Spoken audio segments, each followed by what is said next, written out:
Good afternoon, everyone. Good evening. Um, Welcome to this very important meeting today. Just Give a little introduction to today's talk. I'm glad that Kugathas Ramathas volunteered to do a very important topic, discuss a very important topic, demystify system change. Now, most of us as Sri Lankans woke up at Aragalaya time, and then people were asking, we need a system change. Something has gone wrong in the system, and we didn't know where it was wrong, what the root cause was. And it's very important for us to understand why it happened to us, and then how we should correct it. Now, these are the important things we've been discussing. We've been getting somewhere, but I'm glad that someone who's been working in Sri Lanka for a long, long time and got wealth of experience is going to address this topic of system change. And welcome, Ram. He's called Ram. Kugathas Ram, that is normally called Ram. And thank you for being here. And also there'll be a few others coming in as we go. And the recording of the video will be made available to you at the end of the day. So welcome again. Before we start, normally I spend about 5 minutes to talk a few things. And first of all, let's see what's happening in the world. Now, this picture, you would recognize who this person is.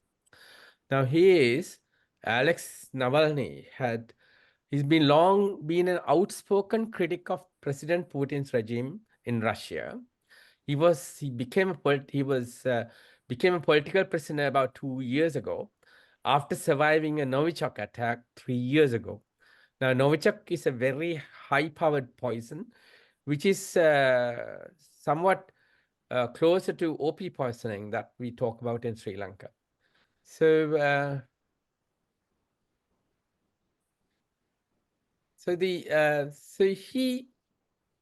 why did he die? Now, he was opposing an oppressive Russian regime. Now, this Russian regime is now at the moment is defined as a consolidated authoritarian regime. And he died 2 days ago in the prison. And why he died is nobody knows, and the body has not been released yet. Now, these things that happens, help us learn things as well in relation to our context. So we need to learn from these as why it is. So why does evil prevail in a country? Now, this is the question we should ask. And the answer is not mine, it's there all over the world. The only thing necessary for evil to prevail is for good people to do nothing. So this is the main talk. And if you listen to Alexei long time ago, when he was able to speak, this was kind of the message that he was telling. Once he told, if I was killed, don't keep your mouth shut. So basically, this is what kind of thing that we need in Sri Lanka, to speak up and then express your ideas to be able to correct Sri Lanka. Now, I'm going to show you a little bit more. The Sri Lanka has got problems with our constitution.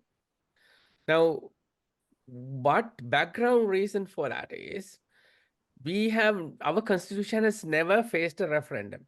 It's all the corrections, updates, everything has come through the parliament. And if you look at the constitution itself, there's no provision for the public to intervene at all. Say, for example, say we elected our president with 6.9 million votes. Now, if you get in a petition like double that, 12 million votes, still you cannot remove that person. So that's the kind of situation we have. There's only one intervention that's possible. That is when the constitution amendment is in a draft. So this is where you may be able to intervene through the Supreme Court. So look at the difficulties we have in relation to making any change. Now, very recently, I'll tell you why we are a lethargic nation. Say a week ago, we wanted to have a say in relation to what we want I'll show this in a minute, what we want, what changes we want in our constitution. Now, we send an email. I have got connectivity, and I send an email with all the details requesting people to sign up, say yes or no to 11 items that may need to go into our constitution. So this was sent, and I will just show in a minute the results we have to date. It's gone a week ago. People have had time to look at it and then respond to it. And that is why partly we are not making any progress. I'll show you in a second the results of this. Right, okay, so I sent email undisclosed to about 500 people. Now, a week later, they are all Sri Lankans. I have 15 responses. Now, look at the questions that we have. We want, say, all the 30 basic human rights declared by the United Nations in our constitution. Now, people who understand 100% at the moment out of the 15 said yes. Now, imagine the response rate. If I had sent in a developed country, like in UK, for example, a questionnaire, even if they're not Sri Lankans, I would have got 100 responses by now. Now, this is the lethargy that we have, or the selfishness we have, or inward lookingness we have as Sri Lankans. That is why we cannot change the system that easy. Now, okay, look at this. Now, if you really read the 30 basic human rights that needs to go into the constitution, what we are talking about, you will see there's nothing much to talk about after that. Although the various political people just take one item of this and make a huge palaver of that. So then embrace diversity and promote merit-based appointments, eliminating discrimination based on race, gender, religion, or disability. We got 15 people saying, yes, we should have that in the constitution. Establishing common Sri Lankan identity. Again, 15 people say, yes, we should have that in Sri Lanka so that every person has an equal right. Then you have an independent judiciary and police service. Then people say, yes, most of the people. Now, independent commissions are required. It has to be independent. That means politicians are not the one who are appointing people to the civil administration or central bank. It should have a different mechanism, default mechanism of getting people to the boards of these independent commissions. That's what we want. 15 people say yes from all 15, 100%. Now, limiting the maximum tenure of any elected official to 4 years is important because the voter base changes by 10% every 4 years. So because of that, 5 years and 6 years is not an option. 4 years, everyone should change. Then the social responsibility is something that we become more like a political responsibility or political favoration to give perks. For example, we should have a social responsibility to look after pregnant women, old age people, and children. That has to be there. Plus, help the disabled people and also unemployed to get through to some working. So in the UK, for example, if you're unemployed, you go to a job bank and you'll be given 3 offers as the time goes by. See, that's how it works.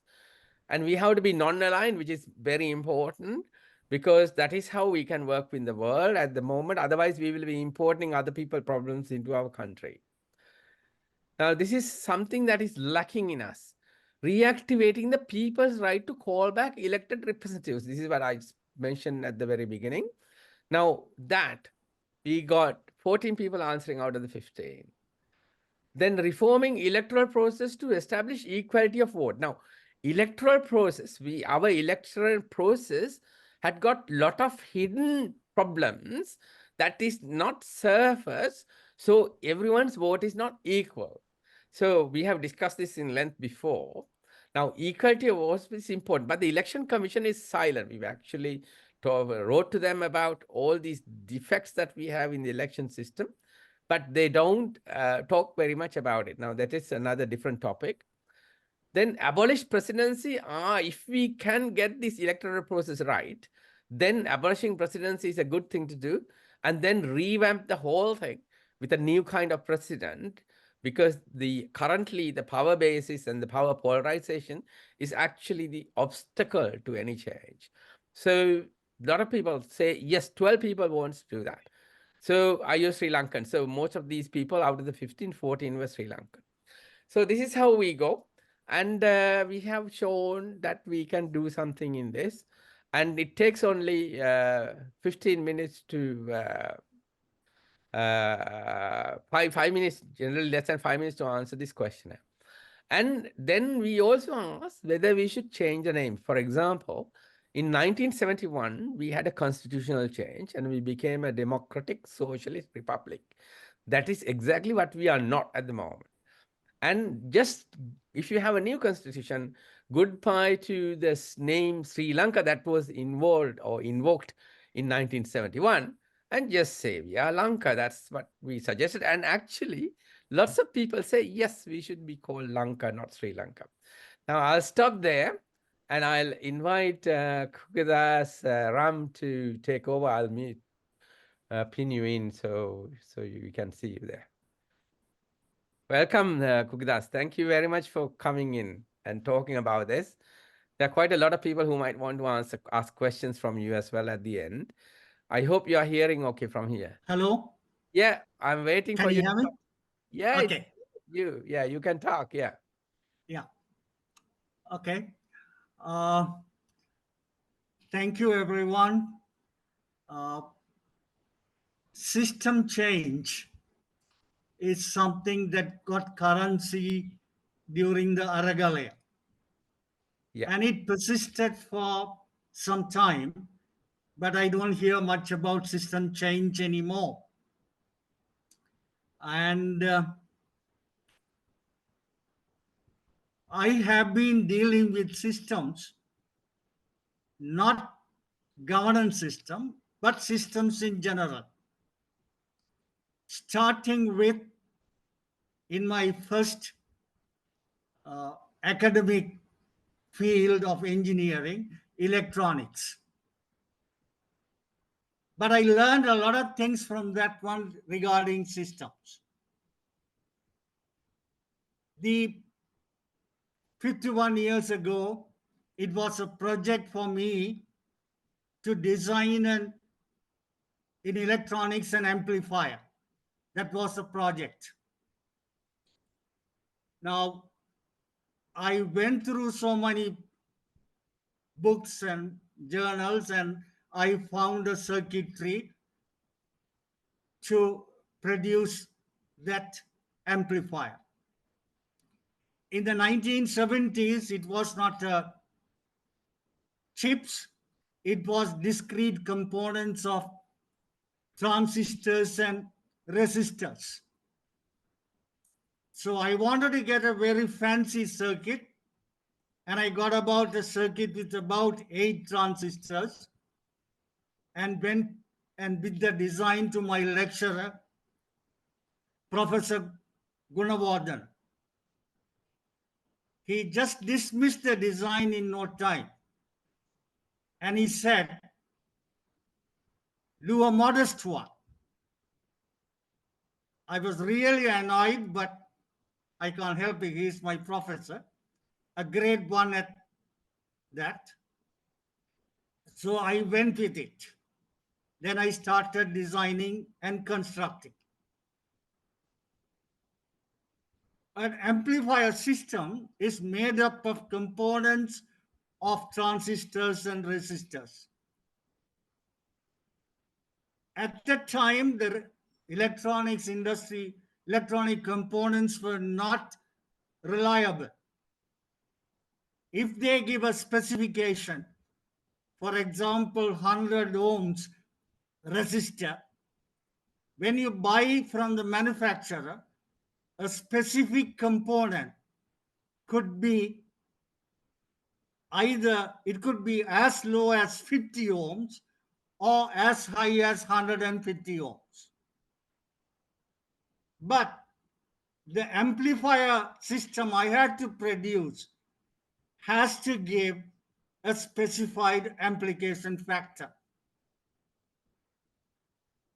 That's the first time I learned about systems.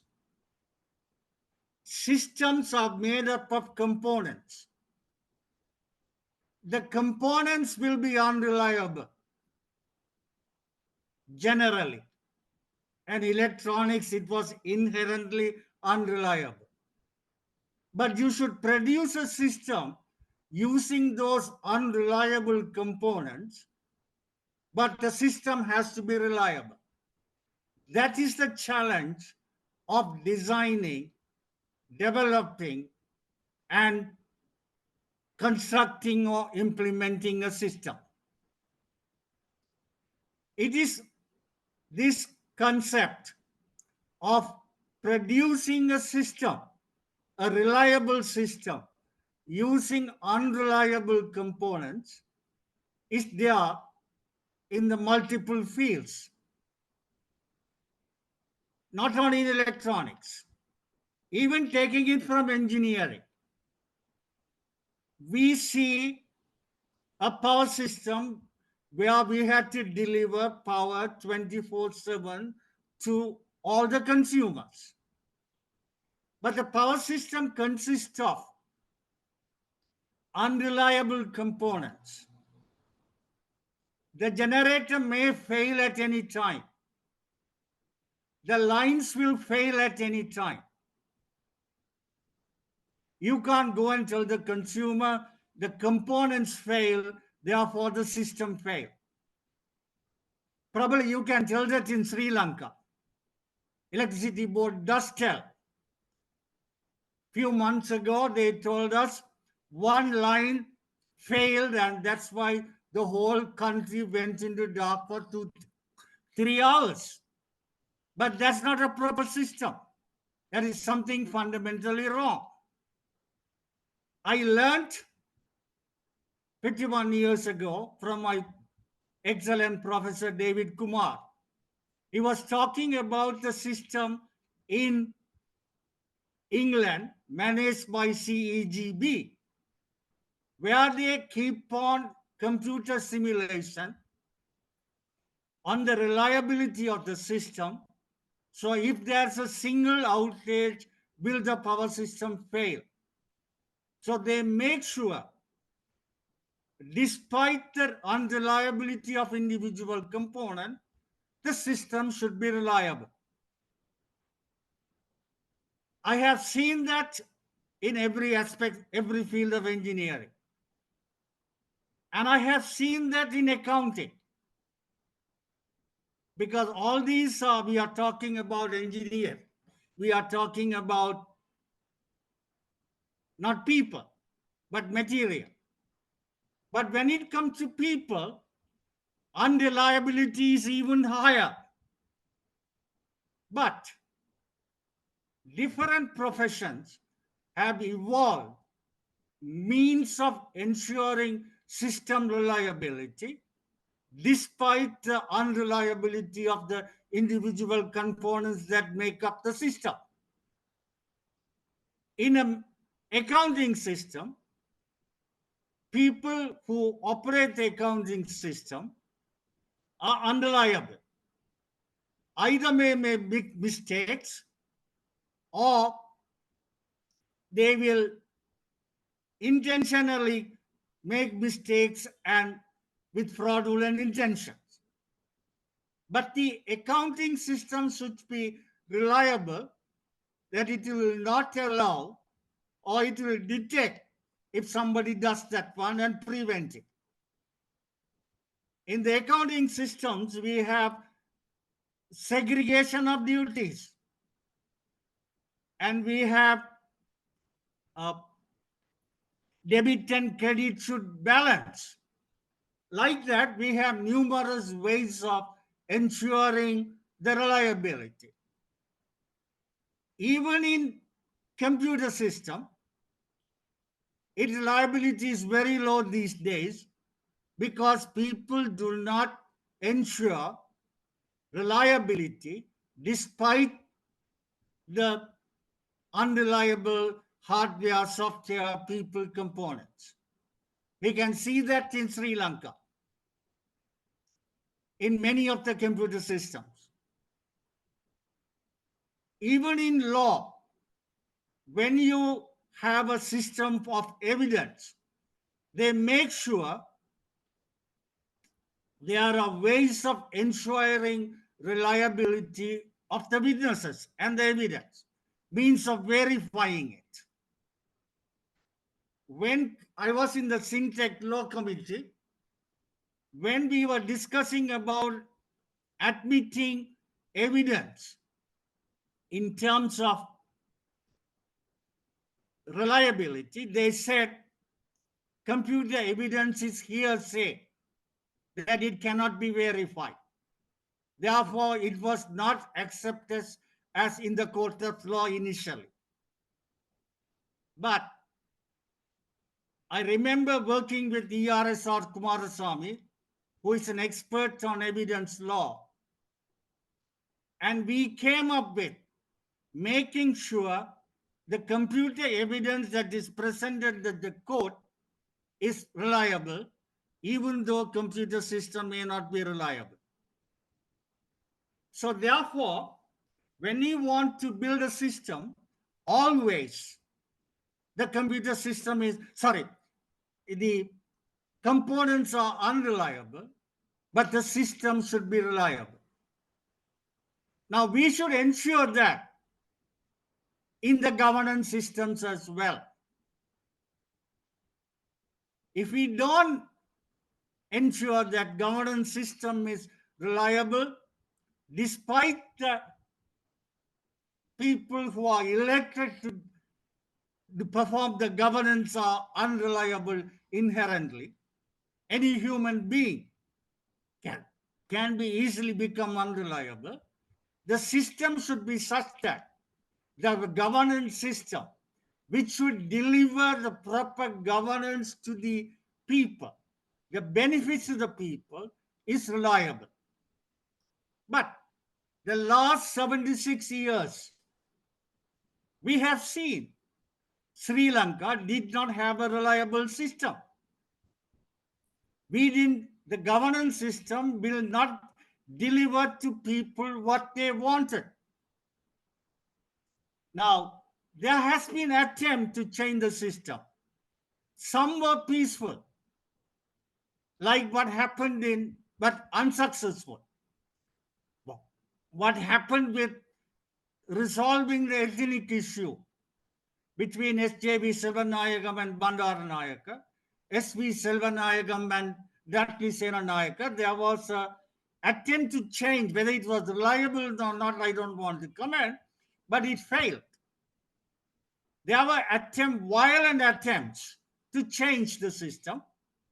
In the 1960 by a military coup, 1971 by JVP led by Rohana Vijayveera, and in the 1972 onwards by LTTE led by Prabhakar, and they were unsuccessful. But everybody felt there was a need for change. We did changes in the system. In the 1972, we changed the system. In my reckoning, it went from bad to worse. And from 72 to 78, we changed the system. But did it give reliable output to the people? It did not. We have to look at, now I hear most of the system change has been simplified, very extremely simplified. Removing the executive president will solve all the problem.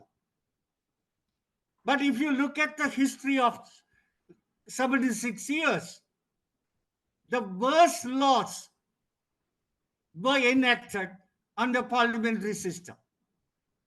You take the defranchising of the Indian labor,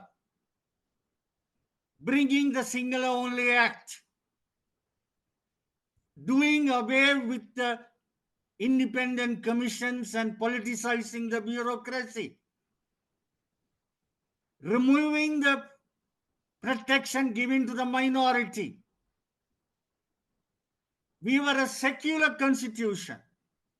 We brought in religion into the constitution. And the irony of that is, it was brought by an architect who said, who come from a background that says religion is the opium of the people, Calvino de Silva. So all these things happen, and we nationalized the estates and ruined the estates. Not that nationalization was bad, but we ruined the estate because we didn't have the capability to manage the business, and we politicized it. All these happened under parliamentary system. And from the very parliamentary system, we brought in the presidential system. So what is the guarantee? Going back to the parliamentary system is the system change that we need, that will deliver what the governance system will deliver to the people. It is an oversimplification, because we are very good in finding instant, shabby solution. We don't think deep into this. Now, there are theories about how to deliver a governance system. A governance system should be such that even if an unreliable component, a rogue, gets into the parliamentary system, in the governance system, still he should not be able to do much damage. Our parliamentary system will work very well if the people who get into that are reliable. We don't have much difference between Singapore and ours in the parliamentary system. Singapore got Lee Kuan Yew, a statesman. The system, the country did well. We get rotten people into the system, and the country did bad. Which means the parliamentary system is not a reliable system. It will not give, irrespective of the people who make up the system being rogues or unreliable people, it won't deliver. But we need to deliver, have a governance system that will deliver to the people despite the bad people, rogue people, inefficient people getting into the system. How do we find that? What is the basic principle? I am not a lawyer. Even though I studied law as well for 1 year, I couldn't pursue that for various reasons. I went on search then to internet. I went on search on the internet looking for systems or philosophy or theory that will ensure a good governance system. I came across one such system.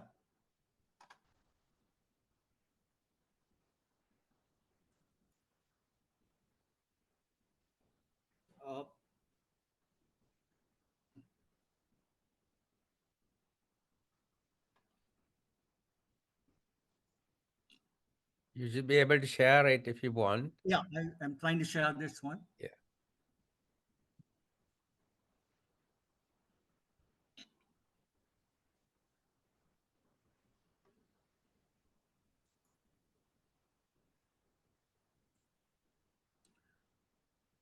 I don't know whether you can see my screen.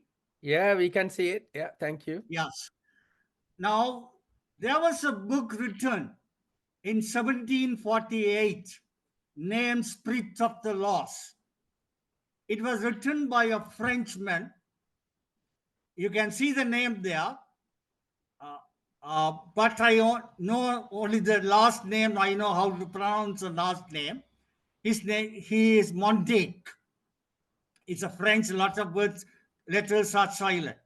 He wrote a book named The Spirit of Laws. That was in 1748.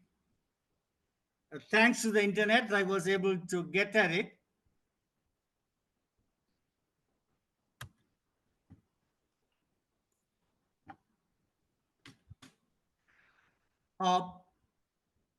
Its influence outside France was aided by the rapid translation into other languages. In 1750, an English translation was published. And in 1751, Roman Catholic Church added it to the list of prohibited books. Okay, it is no wonder. All right. Now, he enunciated a system that should be in place to give a reliable governance system.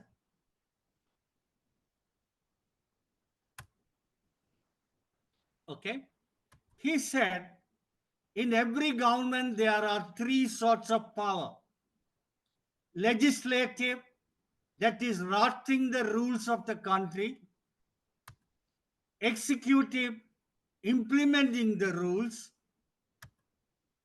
judiciary, resolving dispute arising in the implementation of the rules. These three powers, he said, if it was in the same body, whether they are nobles or of average people, if they try to exercise more than one of three powers, that of enacting the laws, executing the resolutions, and trying the causes of individuals, it will not be a proper governance system. Okay, that is the basis on which he said the governance system should be there.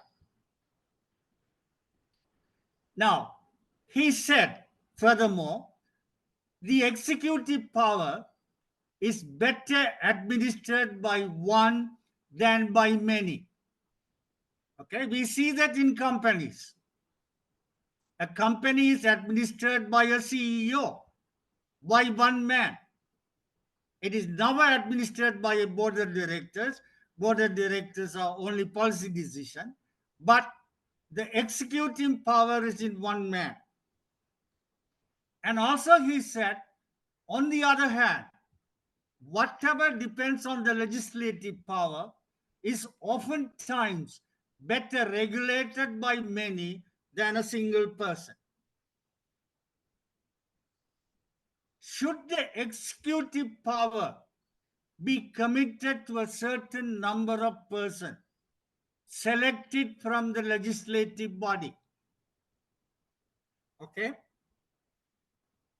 there would be an end of liberty by the reason two powers would be united. As the same reason, same person would sometimes possess and would be able to possess a share in both. Don't we see that in the last 76 years? That has been the case. In the Salisbury Constitution and in the Colvino de Silva Constitution, the total executive was part of the legislature. They were not independent. 275 years ago, one take forecast that one, because the executive power, the people who are the executive power, also shared the legislative power. What happens? In the case of JRJ Constitution, President was not part of it, but the cabinet was part of it. So, no wonder, starting from 1946, the executive power, the character of giving executive power was used to twist the arms on the legislative body. And the executive did whatever they wanted in the legislature. The legislature was under the control of the executive. Initially, only the cabinet ministers. Today, you will see even the members of parliament get a budget to execute projects in their electorates. So that executive power shared with the legislature made a mess of things for the last 76 years. And our politicians and everybody, we want to go back to the same old way.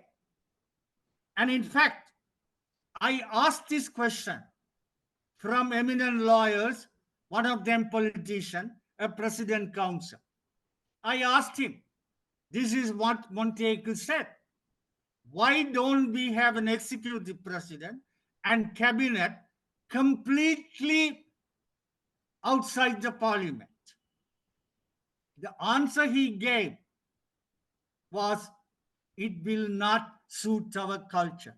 What an answer to come from a lawyer and an academic. Now, if you look at Sri Lanka, that is the basic problem we face. The executive and legislative power are in the hands of the same people, contradicting the theory of separation of powers enunciated by Montaigne. He predicted this 275 years ago, or from our constitution started 200 years ago. It might work when the people are good, as it has happened in Singapore, but will it happen otherwise? And he said, if the judiciary power were joined with the legislative, life and liberty of the subject would be exposed to arbitrary control. Didn't that happen with our Chief Justice Shirani Bandaranayaka? The legislature took the judicial power and tried the Chief Justice. So, if we want a system, we should have separation of powers. Now, this is a theory, and people might say it's just a theory. How do we know it will work? We have the best example in the world where it works for the last, I think, 200 odd years. I think it is 250 years probably, closer to. That is United States Constitution. Even the Constitution Committee, there was 50 people. These were the founding fathers. George Washington, a John Adams, a lawyer. George Washington, a mathematics learned surveyor. Alexander Hamilton, lawyer and a banker. Benjamin Franklin, a scientist. John Lay, a lawyer. Thomas Jefferson, and James Madison. They, after 1787, winning the liberation war against the British, with the help of French, followed the French and Montague's preparation of the US Constitution. You will see United States Constitution is as per the theory enunciated by Montaigne. It might be too much of exaggeration to say that's why United States is the most powerful country in the world. They had other reasons as well, but I am sure this is one of the most contributing factor. The behavior of United States outside their shores in other countries. If you look at today, when we look at Gaza, we can see how it behaves. But within United States, the democracy is at best. There have been attempts by, there was a Watergate in the recent past. Trump tried to mess it up, but he couldn't, because those that constitution was founded on the principle of enunciated by Montague, and it works well. And United States Constitution went beyond simple separation of powers. They have horizontal and vertical separation of powers. What we talked about, legislature, executive, and judiciary, is known as horizontal separation of powers.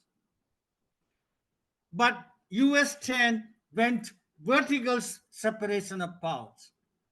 Horizontal separation of power means separation of powers of three organs of government, namely legislature, executive, and judiciary. They have vertical separation of powers, is that powers are distributed amongst levels of government, center, regional, local, based on area of government. And third factor they looked at, checks and balances, is the principle that each one of the branches has the power to limit or to check the other two, and this creates a balance between the three separate powers of the state. The checks and balances are very, very critical, and which is not in the Montague book, but they created it in the Constitution, those founding fathers. The different governments will control each other, and at the same time, each will be controlled. So they are doubly protected. So this is a proof of the pulling of Montague, how the separation of powers, independent of the type of people that form the governance, it will work well. If you look at 1776, they started, 77 they started, 78, and they implement in 79. We are, of course, always for instant solution. We don't spend time, think well, and formulate solution. We want it tomorrow. Whether it is taxes or whatever it is, we want it tomorrow. But this is what US Constitution was. And in 1778, US economy, US state of the people would not have been different from Sri Lanka right now. But they grew. As I said, among other factors, this would have been definitely a contributing factor. So, if we want to develop a governance system, if we want a system change for the good, we should base our principles, equality of citizens, horizontal separation of powers, vertical separation of power, implementing checks and balances. This has to be done in a system change. If we don't do this, we will be patching the solution, like in a building that is not with the proper structure, we keep on patching, and we're patching still the system, the building won't be reliable. That's the same thing we will do. We have been doing this for last 76 years. We should make a break. Now, in 2018, a group of people in UPM we sat down and put a skeleton. What could be a system change? Okay, I'll run down through that one. Hello? Hello? Yeah. Can I continue? Please continue. There was an interference. I blocked Okay. it. Okay. First of all, it has to be based on equality of citizen. Definition of state. Sri Lanka is a free sovereign state where equal rights of each and every citizen, independent of race, religion, is guaranteed by this constitution. And any law that confers advantages or places disadvantages based on race or religion shall be void. The second part is a modified form of the Salisbury Constitution 29-2. Official language. Official language of the state shall be Sinhala, Tamil, and in English. And the state organs will communicate with citizens in their language of choice. This has an implication. Every government servant should be bilingual so that he can work in any part of the country. We can communicate with any citizen of this country. Conflicts in the language of law. All laws in all three languages will be valid, and if there are discrepancies in a litigation between the state and the citizen, choice of the citizen will determine the language which is to be used, because the sovereignty is in the citizen.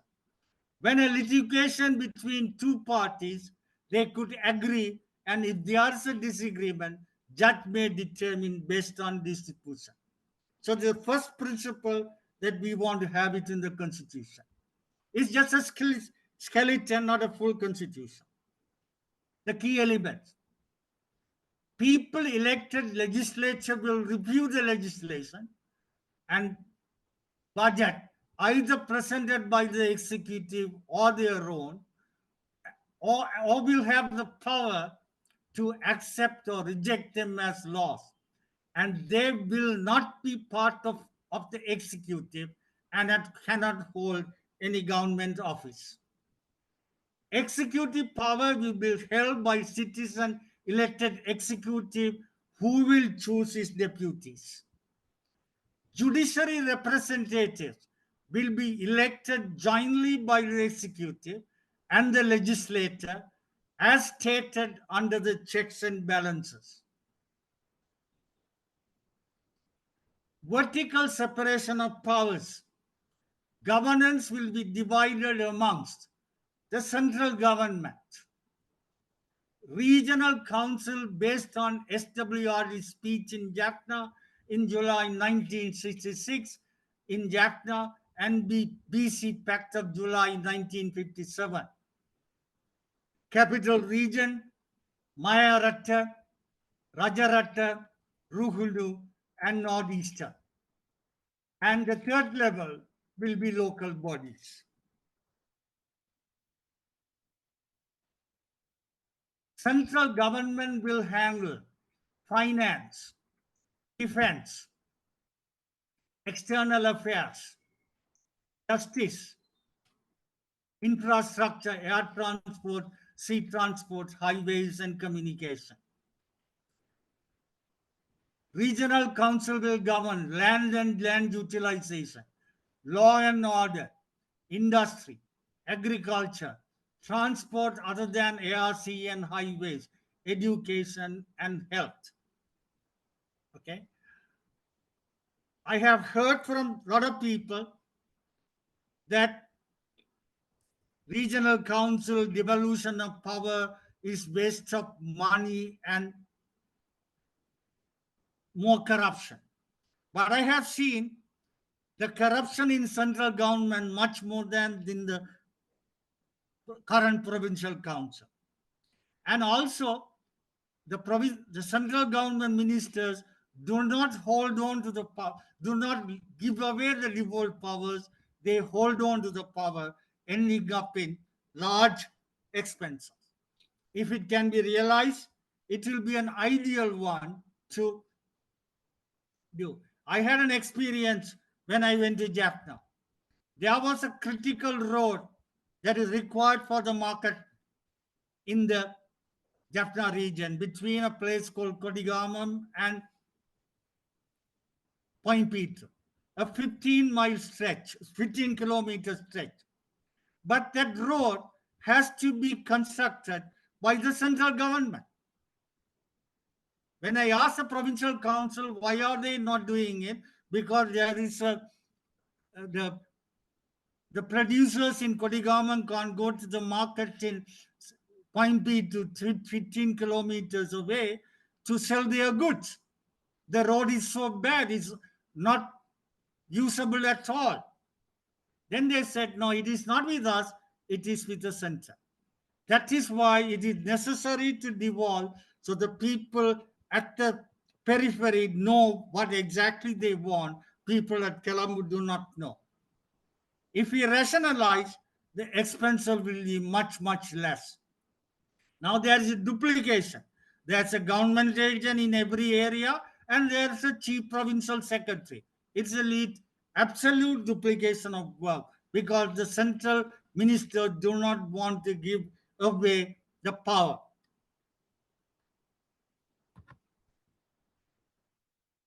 The legislator, we should do away with the proportional representation because the party determines the members, not the public.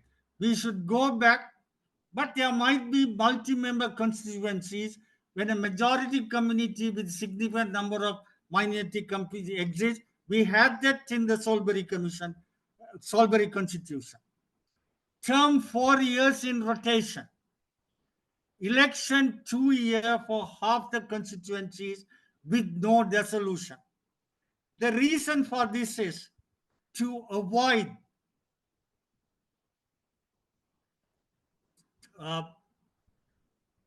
changes at very fast. We've seen the majority in the legislature changing from one party 5-6 to another party 5-6 in the another term. This will cause a throttling effect so that every 2 years half the people in the legislature are changed. So the change will not be very drastic. Speaker elected every other year on a fixed date. The legislature will form into sectoral committees elected to review activities of each subject. For example, legislature will have a sectoral subcommittee consisting of major party and the minor parties, the members who will be responsible for a group will be for finance, another group will be for defense. Like that, they will become sectoral committees. We will see later what is the purpose of that one. Chief executive is president, elected by voting by the citizen, term 4 years. He will have choose 2 deputies and should be get more than 50% support either by second election between the first 2 or second preference specified. If the chief executive is impeached, incapacitated, died, first duty be assumes office. Ministers, president and deputy not responsible for any ministries, only for policies. Ministries are nominated by president, approved by the legislative sectoral committee after public hearing and can be challenged by any citizen in the Supreme Court. Predefined ministries. You can't be changing the ministries at the whims and fancies of the uh, prime minister or cabinet or president in this way, because to buy legislative members, they do this one. We should have fixed ministries which cannot be changed: finance, defense, external affairs, justice, and infrastructure. The same thing applies to ministers in the regional councils as well. Election.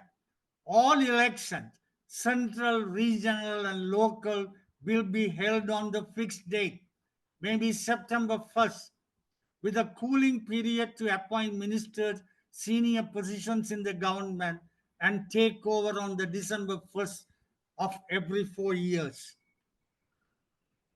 Okay? We have talked about one earlier. Sorry, that's a repetition. Election for central, regional legislature and local bodies will be based on well-defined electorates, based on voting population of one member for every 100,000 or specified late area of council, central legislature. That was the case in the Salisbury Constitution, which will bring up to 150 members. And the regional council, it is 50,000, so it will be 300. Altogether, between regional council and central, there will be 450 members only. Checks and balances. Legislature will organize themselves into sectoral committees to study in detail the laws submitted by the executive. Any finance related law, the finance sectoral committee will do. Any defense related, the defense sectoral committee will do in the legislature. To review and approve nominations submitted by chief executive for ministers, judicial officers of the court, independent positions and independent commission, diplomatic heads, administrative heads of ministries and heads of government institutions. These reviews will be by public hearing, open to print and electronic web media. One of the key things that we are looking at, everything should be transparent. I have heard people saying independent commissions should approve the nomination. But what happens with independent commissions? I have seen, I have heard, when there was a public service commission, I when I got out of the university, I to get a job, there was political influence. I couldn't get a job in the places I wanted, even though I did well in my final exam because of political interference, and my name was right. I complained to the civil servant. The civil servant told me interference is there even with public service commission, because I call my colleague and say, my nephew is coming for an interview, look after him. And I have seen in the independent commission, I don't want to tell the name, in one of the commission, Human Rights Commission, one person was appointed by an independent commission member. That independent commission member belonged to a minority community, and he has to appoint a minority community person. And he appointed a person to the Human Rights Commission. He was a chemical engineer. And is he fit to be sitting in the commission on human rights? And when other members asked him, he has no clue whatsoever. He said, my uncle was in the independent commission, constitutional council. He told me that he will appoint me to the Human Rights Commission. So therefore, we should have a public hearing in which the people have to present themselves if we want a job. And that should be completely transparent. In the sectoral committees, there will be people from all parties. Therefore, it will be much transparency. Approval for appointments preferably must be unanimous, or in exceptional cases by 75% of the sectoral committee. This mechanism allows appointment to top posts are politically neutral, review function is distributed to maximum number of elected people, very transparent. and chances of this thing is very low. Changes to constitution should be ratified by two-thirds majority of the central and each one of the regional legislature. Finance for government will be based on taxes levied by each one of the levels of government. Right now, the central government gives money to the provincial council when they come with the begging bowl. It should not be the case. It happens two things. One is central government determines. Secondly, the provincial councils have no reason to develop the area. Even without developing the area, they can get money from the central government. Therefore, each level of government should be able to generate their own income, not with a begging bowl to another division. Judicial administration. All judges will serve until they are able to discharge their duties and cannot hold any office during service or after retirement. Right now, the judicial service people tend to be biased because they are looking for appointments after retirement. That should be done away with. Only one appeal. The citizens do not get their judiciary, their thing reviewed because appeal over appeal. We should limit it to one appeal, and there should be at least one appeal. In certain cases today, Supreme Court is the only court where you go and their decision is final. For example, fundamental rights case, Supreme Court decides. And these days is so funny. The Supreme Court will not even give leave to proceed with the case, even assigning reasons. And we can't do anything about it. That is a mockery of the justice. So the system should be changed. That there should be at least one appeal. All appeals except central government issues to be settled in the regional courts of appeal. A man from Jaffna cannot to come Colombo for an appeal. A man from Gaul cannot to come to Colombo for appeal. A man from Monaragala cannot come to Colombo for appeal. It should be settled in the region itself. All cases should be disposed within 3 months in appeals and in 6 months in the courts of first instance. This happens very well in Singapore. This will be facilitated by extended hours of hearing. Singapore courts sometimes hears till late night. Limited time for oral representation. Abolition of court cacation. We can't have cases going for years and years, 15 years, 20 years, indeterminate. Any judge who do not ensure this could be removed from the position. Strengthen the reconciliation process for minor cases, first by designated JPs and then by reconciliation board. Implement electronic system to improve efficiency of the case administration and criminal investigation. I think not only the court system, most of the things should be computerized. Otherwise, sorry.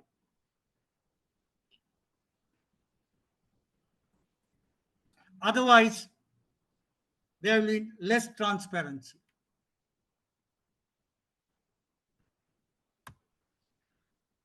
Now, we did it just for completeness sake, microeconomic policy, reducing the government literature by cutting down the expense of the legislature and executive to acceptable level.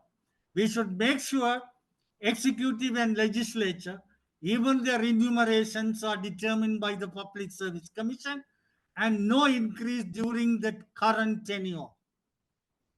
Reducing the government borrowing limit and renegotiate the terms of the loans, reducing the defense spending from 14% of the expense budget to 4%, reducing the government employees from 1.5 million to 400,000 by voluntary retirement scheme.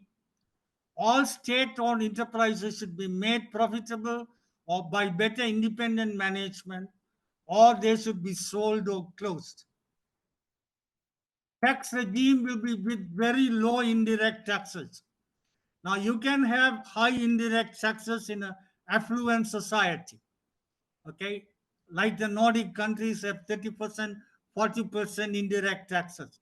But in a poverty, a lot of people living below poverty line, we can't have 18% indirect taxes. And we should have direct taxes like good old days. 30, we had minimum 30% and maximum went to 65%. We should bring that to make an equitable distribution of income. Exchange management should be market determined so that there will be more incentives for exports. Expense incentives should be provided for local industries, especially people-based industries. These are some of the skeleton things based on Montague principles we prepare. This is just a skeleton and it needs to be worked and refined. But the most important thing is who is going to build the cat? What I mean by it, how are we going to implement this? Unless and otherwise, good people, without doing nothing, as Chula said, should participate in active politics and bring in the change in the landscape of the political landscape of this country and active participation and come to power and implement these changes.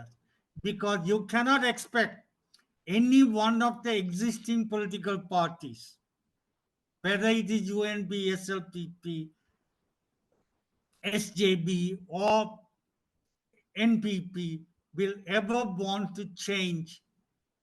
Okay, they will want to do away with the executive president, but it will be no different.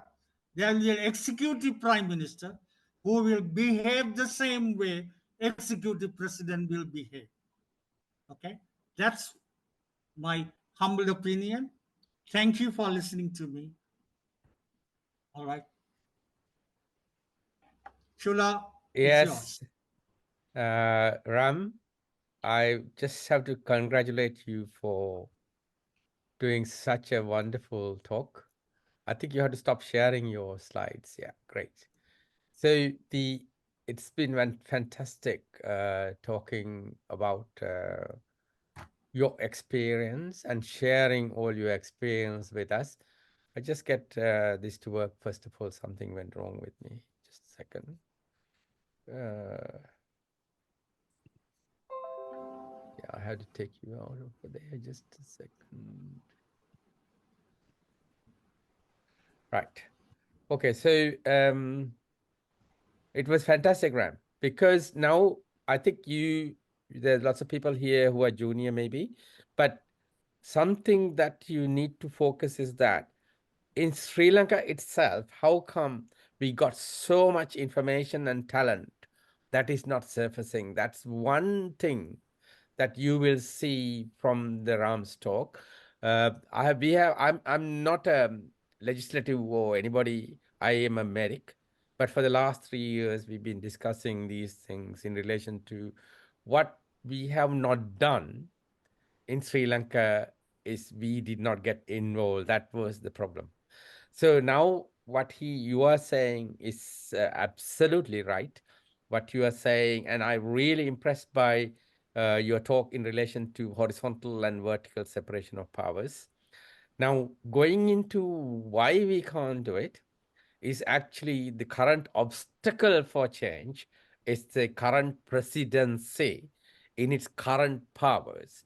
That is why we want to be abolished and then have the election system changed so the other people like you or whoever can get involved. As you finally said, the party system in Sri Lanka is a musical chair set that is very difficult to penetrate. And whatever the election system is, that it will be the same people who will rolling in the same musical chairs, and then we can't, make an impact. That is what we are learning. So I'm glad, Ram, that you talk about this. I will just open the platform for questions. If anybody wants to raise a question, just raise their hand, and then we will have talk about it. I just want to tell you, someone who is experienced with the Sri Lankan internal affairs in the parliament will talk to us about a 5-pillar government. It's a proposal that will have a different kind of presidency in it. It's coming up on the 3rd of March. But we are trying to develop a document that will outline all these things so somebody can follow whenever it's possible. As professional experienced people, we are not political. We are trying to get the system right. That's what we are trying to do.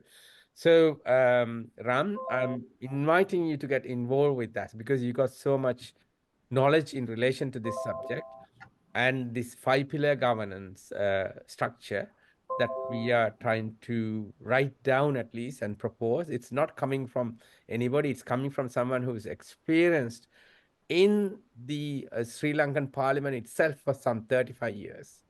So we all can get together and put something in place so we can get the system changed. And this 22, I mean, as you said, in 1971, 72, we changed. So what has happened is all the tinkering that has gone into our constitution has been to remove the checks and balances. That's why we are in such a big mess at the moment. And we will come to that and see how we can do this. So let's see. Yes, Cheshire has raised the hand. Cheshire, yes. Hello, my name is Shesha, Yeah. and Mr. Ramathas knows who I am. I used to work for DMS Software Center long, long years ago. I'm no more in the computer business. I left that a long time ago.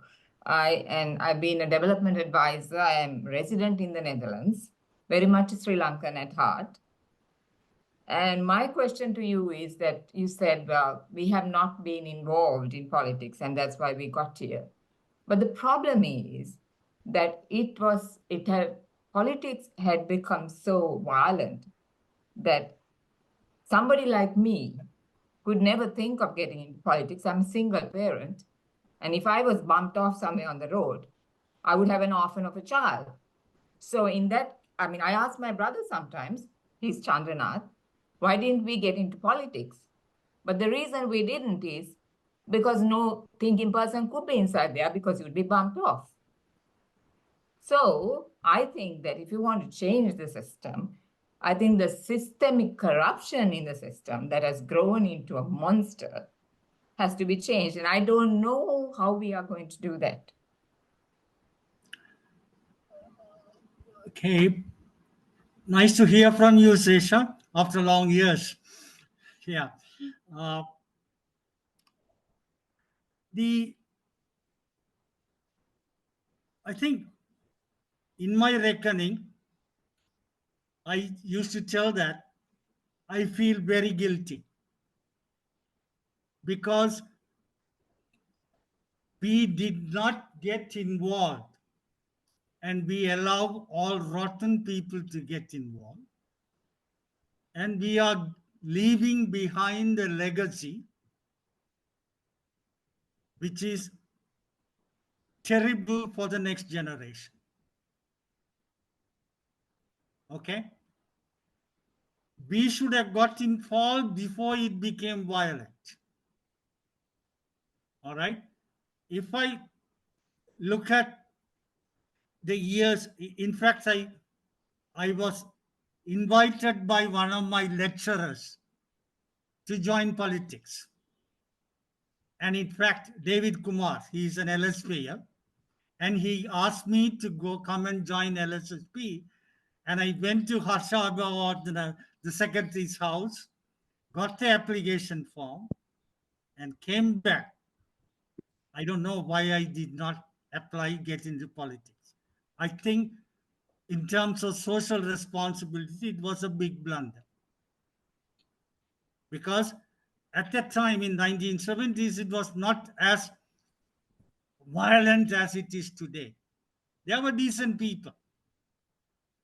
Whatever said and done, people like Colvin, Kahneman, and all those people were not violent people like the way we have today. At that time, the next generation of people, there was nobody to take over. Decent people. That's what happened. So we can't give excuses. We have to accept our lapses. All right? That's what I feel. Because as Chula said in the very beginning, it is very bad because good people are doing nothing. Okay? Thank you. Thank you, Ren, for that. Chesha, thank you for that question. Please do get involved and at least express your opinions because these things matter. We are slowly taking it forward. We got various documents written up how to correct things. And this will inculcate new thinking for juniors who are listening to this, who doesn't understand it very well at all. And that's what we need because at the moment we have a younger generation who has been in a war situation. Say from 1971 onward, it's been conflict after conflict after conflict, war after war after war. And all the people who are from age, say, 15 onwards, who are now living in Sri Lanka, has never had a normal childhood, normal family life because of all these suppressions they've had. So please do get involved because I think everyone's communication is so important and we value all that and we're trying to put it together. Yes, Ranjan, you raised the hand, Ranjan. Thank you, Chula. Thank you. Yes, My Ranjan. congratulations to you, Ram.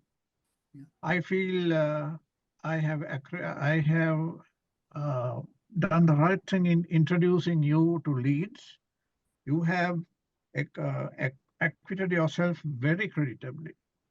I think so far your document is about the best I have read. There are various candidates who have come forward. They have not put forward any documents. Some of them are talking absolute, there's nothing, no substance at all, just rhetoric. Listen to, for example, what Dilit Javira, his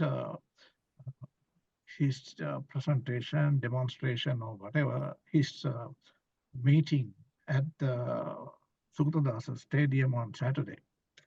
Absolute rhetoric cannot be compared whatever. Now this is important. This is such a valuable document, valuable not to you and me, valuable to the people of this country who are suffering, north, south, east, west. As you say, keep on saying, how do we market this to the people to get 7 million votes, which is very important. And I think this is our next objective should be that. You see, we should market this. We have to think, put our heads together and think of marketing in a way that will ensure that we have time, we have about 5 to 6 months in which to do this. I know it's a tall order. You may think it is unachievable, but I think of the Macron movement in France. You see, he came from nowhere and he outsmarted all the established political order. I always take inspiration from him. And I think in these five months, we still can do a Macron in Sri Lanka. Thank you. I agree with you, Ranjan. Please do come forward. Yes, we can make the difference. That's the attitude we should have. Satyamurthy, you raised a hand. Satyamurthy, hello? Okay, yeah. Sorry, I'm okay now. Yeah, I can hear you. Thanks. Yeah. Good morning and good evening. First of all, Ramathas, I want to congratulate and for all the hard work and Chula for facilitating this event. So I am a classmate of Ramathas. I studied in Hartley College from grade 4 onwards. Anyway, so I'm glad to hear Ramathas have done so much of work towards the betterment of the Sri Lankan community. So my main question is, I want to discuss with or brainstorm with all the panelists, is now we are enjoying the people who have the so-called diaspora or the expatriates who have gone to Australia, America, London, England, Canada, and India, wherever we are enjoying the 3 levels of government to a reasonably good level of administration, in the sense municipal government, provincial or state governments, and central government. But the sad part or the unfortunate part, personally, I don't see a goodwill among the people to give the provincial or states governments a proper power, and which has been very successful in the so-called democratic countries. Canada, we enjoy it. In USA, they have the same system, not exactly similar, but different powers to the states and provinces. And so that was I was always like bothering me, and see people who have immigrated or who have been enjoying all these nice things we are having in the foreign countries. The diaspora is not even speaking strongly to suggest and influence proper government, the middle one, which is a provincial or state governments, to have powers so that they can flourish, and also they can share their wealth among the other governments. For example, in Canada, there's a province called Alberta. We are doing very well in oil producing. So whenever oil price high, they have surplus. The central government will get more money from them and give it to some other provinces which are not doing that well during that time. But some other provinces are doing very good in production or manufacturing. But sometimes they don't do that well because we get cheaper product from China. So things like that. So I don't know why I don't see too much willingness in part of the major people, major folks in Sri Lanka. Major means majority of the people from whichever community it is, to give a proper powers to a provincial setup and see how it's going to work out. And in my personal humble opinion, I think that might be one of the steps in the proper direction. And also, I think I agree with Ranjan. You had to bring awareness, the challenging part in the public, where they had realized they cannot continue to vote for people who have been robbing our money and make the country almost bankrupt. And still there are lots of millions and millions of people ready to vote for them. So that is a challenging part. But anyway, I don't want to talk too much, but so these are my thoughts. Thanks for listening. And I would like to know some comments. Thank you, Satyamurthy. Anything from Ram? But that, I think your comments are absolutely right. Ram, what do you want to say? Really taking to the people. One of the key constraints that we face is finances. Because we need to reach to each and every village in this country with this message. That requires money.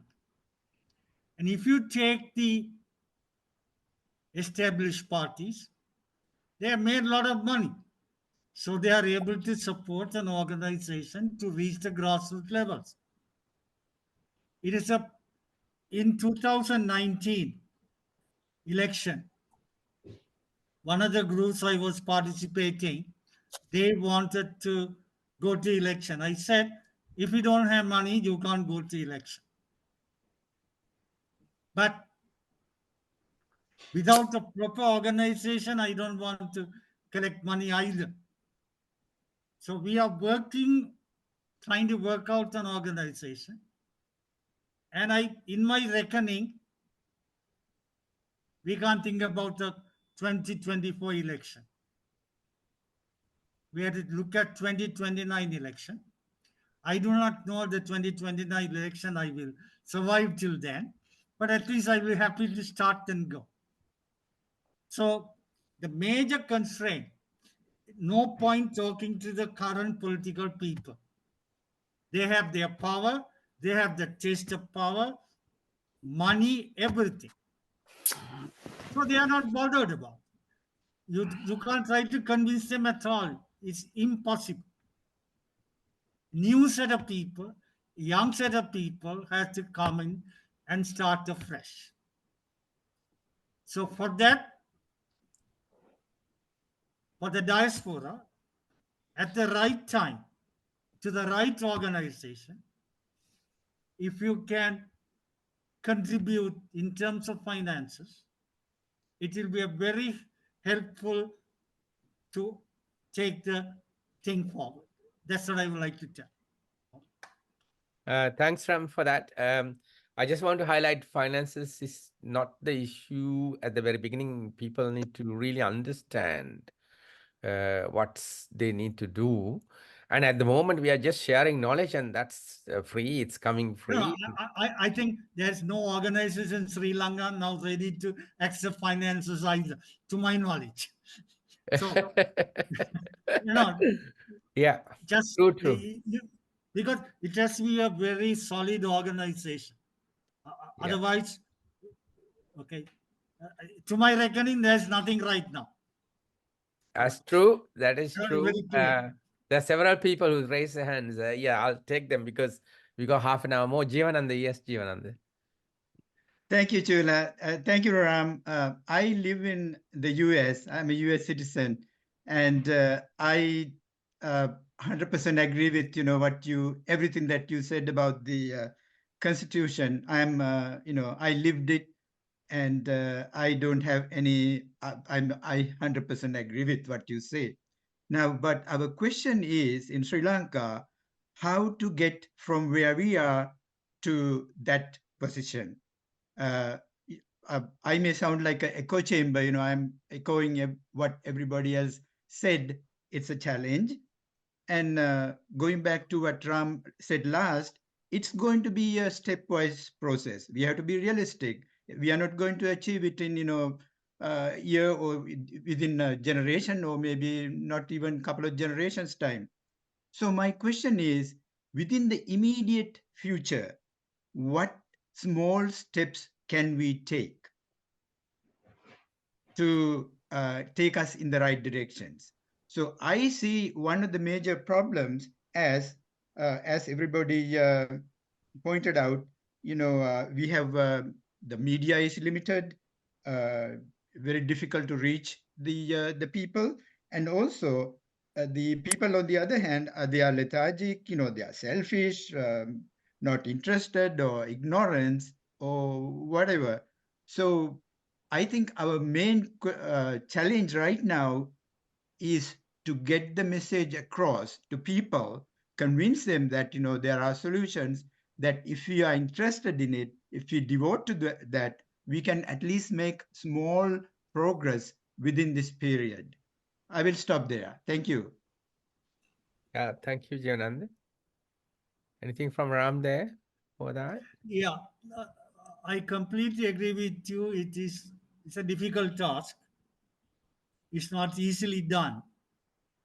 But I am not sure whether we can do anything in the short term. I'll be very frank.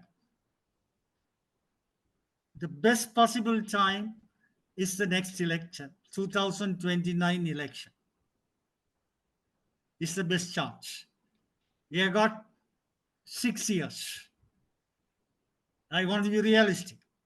The 6 years, given the current hardship the people are undergoing, they realize that there's no future with these people.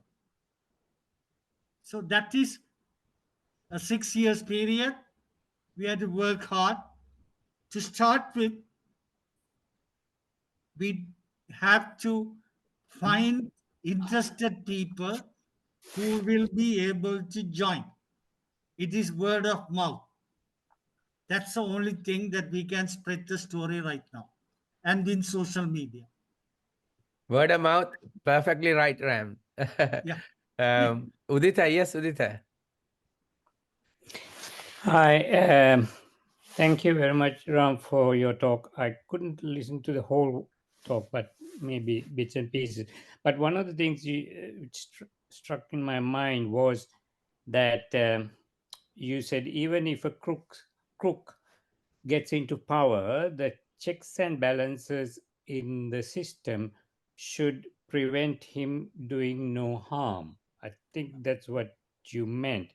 Yeah. But unfortunately, looking at the more recent past of Sri Lankan politics, the absolute power the president had meant that there weren't any checks and balances. I will give you an example. I have mentioned this in this forum before. In 2017, Sri Lanka wanted to, or they bid for the Commonwealth Games to have in Hambantota. Now, if you look at Commonwealth Games, that's the second biggest next to Olympics. Yeah. And they wanted to have in Hambantota. Now, how do people bid for these sort of games? They build up their case over a period of 10 or 20 years to say that we are ready, we have done these things, and we are now able to have these games. But what happened in Sri Lanka? 10 days before they had to submit their application, President Sun had some discussions with his friends. Machang, shall we have Commonwealth Games in Hambantota? And he went to his father. Father said yes. The cost of the Commonwealth, estimated cost of the Commonwealth Games was $4.5 billion, half of the national budget, right? Now, our country almost got buried over the last 2 years. But if we had Commonwealth Games, if we got Commonwealth Games, we would have got buried in 2017 or 2018. Now, this is the problem of absolute power. There is no discussion. If I say so, you do it. That is what happened. Luckily, we didn't get the Commonwealth Games. But this is what lack of checks and balances mean, that if someone has got absolute power, that crook can destroy the whole country with this sort of decisions. I'm just giving one example, but I'm sure many in this forum can give hundreds of similar examples. So I just want to highlight that example. Thank you. Thanks, Udita. Leonard, yes, Leonard. Yes, Ram, it's really an interesting presentation. We agree with everything that you said, particularly about the separation of powers and checks and controls and balances, which we had and which we lost after we got independence. Thank you very much for reminding and bringing these things again back to the our discussion. I have sent a small note here. What are the elements that make the political leadership successful to produce the reliable system using unreliable components? And I like the presentation of making a reliable system out of unreliable components. That sounds very philosophical. it's the total is more than the sum of its parts. Like we talk about the qualities of the water molecule is different from the qualities of hydrogen and oxygen. Some sort of a similar concept that we presented. It's very philosophical, but we have a real situation in the society. Say we are like in Sri Lanka, like soda bottles. We get excited, and all the excitement goes off after some time. We are very emotional people. The real situation is people looking for money. They're trying to find a way of living, and it's not a surprise that we had only 15 responses for the questionnaire. Very lethargic situation.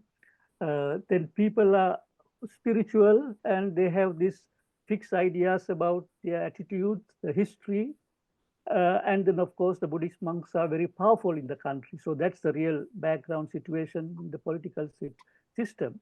And what you presented is very, what shall we say, not only academic, but it's very intellectual and realistic situation. How do we communicate that to the ordinary masses? They are not interested in what the substance of what you presented. So that is my first question. How do we get this thing across to the common people? The second thing is it's about, this is something for my own interest. You mentioned about, I have confusion about the executive powers, because I have read people present things in different ways. So we tend to equate executive with the public service, and there is political interference in the public service. But then, of course, you have the ministries also, which it's an executive, and then you have so you have a political involvement in the executive, and then you have more independent professional public service. If you can explain that, I will be happy to sort of listen to that. Then you also mentioned about the vertical levels of sharing the power, and I think that's a very good thing. And I remember at one point GLP presented a package where even the finances and even the defense, not only the police, was sort of given to the regional councils. But my question is, you mentioned about the tax collection and using funds collected at that level, and not depending on the tax collected from the central government. I thought tax collection is more central government issue rather than councils, except for rate payment. That may not be enough for the councils to run. So that's my sort of third question. Thank you. Ram, any answers for that? Yeah. Your first question, taking to the masses. Now, the message has to be packaged differently, definitely. That's something we need to do. It has to be understandable to them. It has to be translated into very, very practical things that we need to translate. I accept that. In terms of executive, is really the head of the government who decide what is to be done. Now, how it is done is left to the next level, and doing it given to the next level. So the total, everything put together is a executive, but it is headed by a political leadership. That's what happened, because it has to be a political leadership elected by the people. So the whole thing, including the government service, the ministers, everything is the executive. Your third question was Tax collection. tax collection. Now, it is happening in other countries. I think US pays individuals pays both state taxes and federal taxes. I am not sure about Canada, but I think it happens in US. It can be devised. It's not a difficult thing to do. I think the individuals pay income taxes to the federal government and to the state government. That's my understanding. So it is not a difficult thing to devise. Yep. So at present, it is to the central government, isn't it? That, At present, central government, but it can be devised. We need a system change. That's right. The rates and everything that goes to the local government, that won't go to the regional government. There are really three levels: central, regional, and local government. Okay. Yeah. Thank you. Yeah, that's a good concept, Ram. I think we need to expand on that because people don't understand the value of it. Yes, we can talk about it later because we got three people raise hands. Ranjan, yes, Ranjan. Thank you. Taking to the masses, I think Leonard mentioned this, taking to the masses. Well, that's marketing. That's what we were talking about. I was referring to, and Ram is almost, as far as I know, is an expert on the subject, marketing, because I've heard him before. This is where money, Maurice Ram. I like to remind two things. One, in the 50s, I mentioned this before at a Leeds meeting, permit me to repeat it again. In the 50s, the UNP were right on top, unassailable. They put forward Henry Amarasuriya, the richest man in the South. Their biggest problem was Dahanayaka, who could not be defeated in Gaul. He just could not be defeated. See? So they put forward Henry Amarasuriya, the richest man in the South, against him. And he was throwing money. Amarasuriya was just throwing money.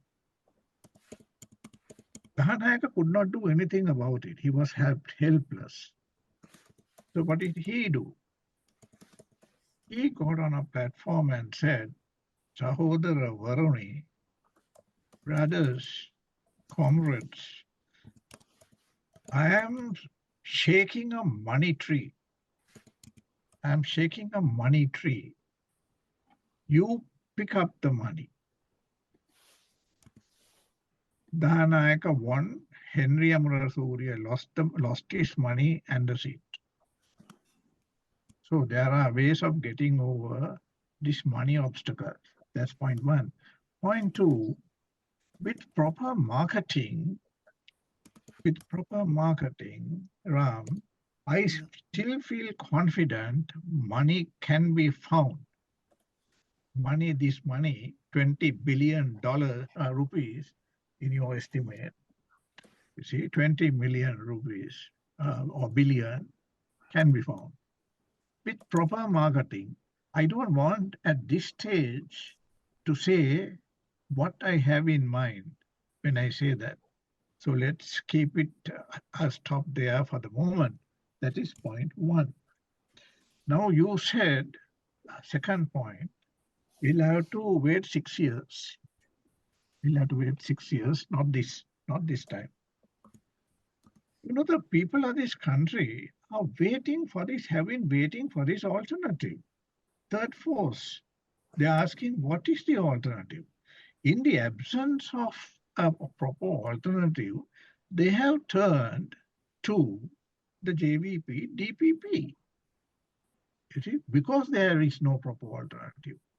I still feel, having been a political animal of some kind, that within these next 5 or 6, before the election, coming election, within this period of 5 or 6 months, somebody is going to overtake the JVP. That possibility exists. Once again, there are reasons. I can think very good reason. Once again, I will not dwell on those reasons now at this stage. But take it from me that that is a real possibility that Macron emerging. I only hope that Macron emerges from among this group, this like-minded, this kind of people from among us. You see, so don't be so pessimistic. Don't be so pessimistic. The third point is that I wanted to say was, about the power of the Buddhist monks. The power of the Buddhist monks is fast fading. Headline news, Jnanasara, Buddhist monk, Jnanasara, Gal Godatte Jnanasara, you see, he has apologized. He has apologized to the Muslim people. He has apologized publicly to the Muslim people. What does that show? Let us learn. You see, they are not as powerful as they were, because I have addressed at least 2 public meetings, and I think you heard me say this before. See, and I brought this out. You see, the reaction was, I had nothing to be afraid of. That be the reaction. Then there was your friend Chesi was suggesting seeking, contacting the centenary movement of Prashant. I think that's a good idea to consider, Ram. I'll stop there. Thank you. Thank you, Ranjan, for that. We have 2 more people waiting. Rahal, Vijaysekhar, Rahal, yes. Rahal?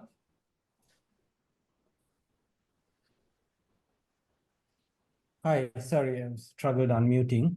Yeah. Yeah, I'm Ramathas and I have worked with Mr. Ramathas sometime last century. And he was a good mentor, and we used to have these chats sometimes. And well, I can just mention to you, Mr. Ramathas, you can see Alan is there as well, another one of our colleagues. I want to, my background is different. I just don't see an individual country as an island. So I think more globally, and currently I'm living in Australia, where I have worked in all 3 tiers of government. So I agree with something and I disagree with some things. But just want to throw some comments and see what you think of it or how you would interpret it for this purpose. One is, like, especially talking about Western or an Anglo-Saxon democracy, we have a saying, a sweet shop owner will beat a doctor in an election debate. Meaning the sweet shop owner can do one-liners, whereas the doctor will explain everything properly. And another thing I just want to comment is another comment we have is the 3-year election cycle. Some countries have 4, some countries have 5, compared with, say, a country like China or Singapore in the past that can make a plan for 20 years. Third one is I disagree with the apathy component. Most of the world has apathy. You look at the Brexit election, the debate levels, and in my country, we have compulsory voting. So people sometimes don't even understand which party is which. And one party actually someone registered a party which sounded very similar like another, and voted and got a lot of votes as a result. And that was just my experience on apathy. Other one is having worked in the 3 tiers of government, I think Sri Lanka could manage with 2, from what I know. And especially, and I wouldn't go down the path of all of them collecting taxes, because it would be a lot of bureaucracy. It happens in Australia with property. Then another comment I'll just make it brief is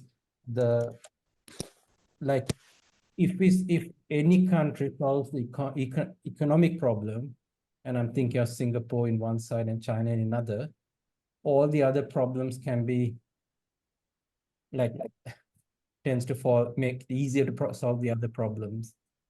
I know it's a mouthful, but just thought happy to repeat them, or if you want to omit.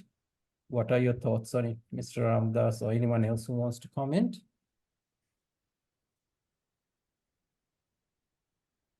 Any comment on that? First of all, Rahul, thank you for joining. I Sorry? think it's early hours of the morning for you. So Sorry? it's Yeah. early hours of the morning for you in Australia, isn't it? Oh, no, I'm at the moment visiting Sri Lanka, so I'm in Colombo. Right. Okay. Thanks for joining, and please Oh. keep in touch because we will need your experience in various levels of governance. Yes, Ram, any answers to Oh. Rahul? Yeah, I think most of these questions, his things are on detail. What I presented for a skeleton. And of course, one thing we have to understand is there are no perfect systems. Every system has pros and cons, and also there is an aspect of cost. So I that's a detail that somebody has to work out. I am more concerned about the principles at this point in time rather than working out the details. Okay. Thanks, Ram. Jivananda, yes, Jivananda. Yeah. Sam, I apologize in advance. I'm going to ask you a somewhat unrelated question. I think, since we have 6 years now, probably we can deviate a little bit. Considering your background, No, do you Ranjan think... doesn't think 6 years. On a lighter vein. We got 6 months. So that's 6 months. that's another question that discussion we should have, Ranjan. So my question, Ram, to you is that do you think just a yes or no answer I would take, under the circumstances. Yeah. Do you think that there would be an AI solution to curb corruption? No, I think if the job is proper and the governance is proper, don't think that we will absolutely eliminate corruption. There will be still some corruption. Even in any country, the corruption is still there, whether it's the US, UK, or whatever the country. But even in Singapore, recently a minister was removed because of corruption charges. As far as human being is there, there will be corruption. But we will reduce to a minimal if there are proper governance system. That's my understanding. Have I answered your question? Yeah, I agree that it's the government that we have to change. No, I am thinking about a technological solution, so that we can bring up. I'm No. thinking Really, about the thing is, blockchain. that's what I think I mentioned in the passing. That if you have transparency, which means to get transparency is very much easier if the systems are automated, computerized systems, IT system. It will be very easy for transparency. For example, if you have all the procurement procedures computerized, and any citizen should be able to go and see what has happened in the procurement. Now, if you look at RTI, which is one means of legal means of transparency, okay, in a lot of small cases, it has reduced the corruption. So, if we have a complete computerized system, the corruption will be very much reduced. Now, if you look at immigration department getting passports, since the system is computerized, there is no necessity to pay. Those days, if I want to get a passport renewed even and all that. You have to pay the PN there to get your things done fast. So technological solution to reduce corruption will be computerized system which will make it transparent, and it will definitely reduce the corruption. Yeah, Okay. just to update there, I mean, there are computer software programs that actually detect people who does not pay tax at the moment. Yeah. So it is coming in different Yeah. ways, Jivananda. So Yeah. yes, it's not called AI, but it's still there. Yeah. I think we finished the questions, and I think it's been a very good session. Can I invite you, Ram, to get involved with our next stage of writing up this 5-pillar governance? I'll send you an email on that. Okay. And Sure. and anybody else as well, if they're interested, they can get joined. Because if you have a concrete plan, then people know where to go. That's what we are trying to do. And thank you all for joining. Good evening, good night for everybody. Thank Okay. you. Thank you. I'll stop here.